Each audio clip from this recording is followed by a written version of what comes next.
What's going on, techs, and welcome back to the channel. We are here in the New Bedford Training Center, joined by the NUOS today, and we are going to be looking at how to replace the main control board on the NUOS Multifit today on Ariston Academy.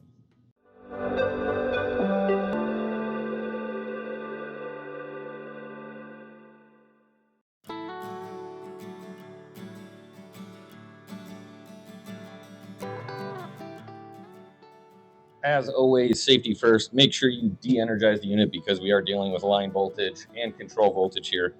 And then all we need to do is pop off this little fascia plate here to access the screw and remove our faceplate. And now you're going to remove all 4 of the retention screws here to access the inside of the control. And this door will swing wide open to show you the main control here. I found it's easiest for me to take care of this front display panel first. So we'll trace our leads back to the board and remove these.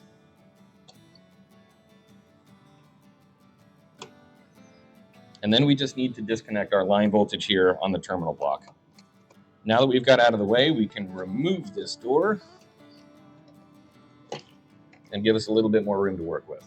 It's important to note that everything on this board has a home except for your relays. So if you don't have the wiring schematic handy, even though there is one directly on the back of the panel that we just removed, take a picture of your wiring so you don't forget where it goes. Now we'll remove these so that we can access the control board. Now that all of our connections are off the board, there's only 4 small screws that are holding the board in, small Phillips head screws that we can take off now.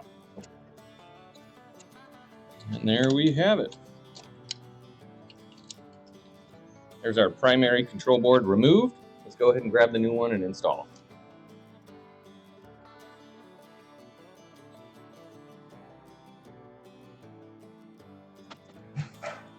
And just like that, you're done. You can get this unit up and running and on to your next call. But if you get stuck anywhere, please don't hesitate to give us a call. Thank you for joining us today, and we'll see you on the next video. Thanks.